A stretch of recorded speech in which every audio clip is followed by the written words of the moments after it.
Thanks, guys. Yeah, Lucy, that fight, really exciting, but a lot more happened in Iowa City this weekend. Exactly. But before we jump into all of that, what happened in Iowa City, let's go around the world to see how Iowa baseball did last night.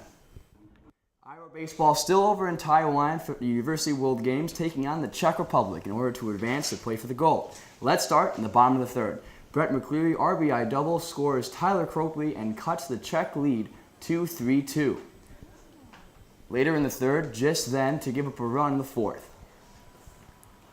Top of the sixth now, Nick Allgaier strikeouts in relief after just coming back from his Tommy John surgery. He's looking good for the Hawks now. Bottom of the seventh, Chris Whalen hits a two-run single to give USA a 5-4 lead. Still bottom of the seventh, two batters later, and up comes Robert Newstrom, who is already having a solid day with 3 hits.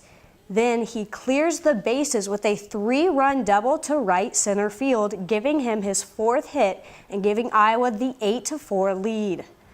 Top of the 8th now, and Zach Daniels will come in for relief. The Czech Republic hits a ground ball to shortstop, and with the fielder's choice, it's a throw to first is late, and Grant Judkins fires home to catch the runner there and come out with the win. You know, they're going to score runs, and we're going to score runs too. So, you know, the first inning was kind of ugly, but, you know, I knew we were going to fight back. I knew the team knew we were going to fight back and win this one. So that's what we did, and it was a good game. Bullpen did a great job. Nick Allgaier and Zach Daniels were outstanding.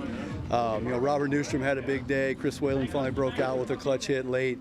And Brett McCleary had a really nice day. But, you know, to be honest, it was a sloppy game for us, and really very fortunate to be in it, number one, and then win it, number two. And first 3 innings we weren't very good, and you know, we didn't pitch well. We made a couple mistakes defensively. We stranded a ton of runners on base, and you know, but we lived through it, and be playing for a gold medal tomorrow.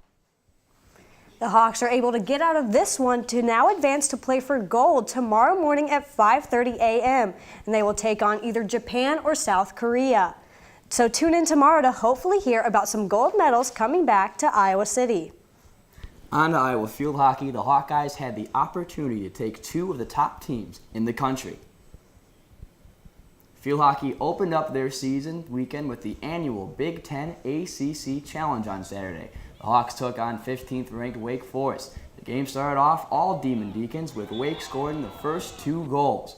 Iowa, though, battled back to tie it up off 2 penalty corner scores from Katie Birch. Unfortunately, that was not enough for the Hawks to win their first game of the season, as Wake took the game 3-2. On day 2 of the challenge, Iowa took on top-ranked UNC. The Iowa defense stepped up, holding the Tar Heels scoreless until about 15 minutes left in the second half. UNC scored off a penalty corner and then racked up 2 more quick goals, defeating Iowa 3-0. We've been playing this series for 16 years against Wake and UNC, and it only helps us because we know right away against the toughest competition in the country what we're going to need and what we have to improve upon. So that's the biggest positive is, you know, our sights are set on the Big Ten season and going after a Big Ten championship. So this is a huge learning curve for us. I think both days the scores don't reflect how good we really are. Just because we lost both days doesn't indicate what the season's going to be, you know. 2 games, but you learn every time you play. So I mean, moving forward, I would definitely say our passes are going to be a lot better. We'll be able to execute in the circle, and we'll play great defense as a whole. And another fall sport had their home opener this past weekend. On Friday, the Hawkeyes hosted Iowa State, looking to help take home the Cy-Hawk Trophy for the year. Rookie was excited, and so was the crowd. Iowa started off aggressive, getting several chances inside the goalie box, but they could not afford to put a point on the board.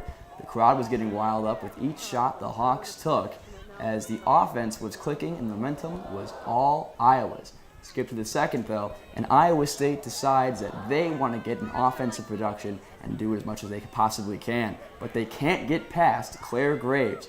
The 2 teams were trading shot for shot, back and forth towards the end of the game, each looking to put forward the game away. As the players grew restless, every shot looked like it was going to win the game. It was tied 0-0 after the 2 halves, which means we're going into overtime. 5 minutes later, Olivia Feigl decides this game has gone on long enough and scores the game-winning goal and celebrates with her team. Fast forward to Sunday, Iowa hosts Notre Dame, and it's all Fighting Irish. They controlled the pace of the game, and the Irish scored the first goal of the game off the corner kick. Just 45 seconds later, Iowa commits a penalty in the box, and Notre Dame scores on the ensuing penalty kick. The team was frustrated, and it was a rough game for the Hawks. Although Iowa had their chances, Notre Dame won 2-0.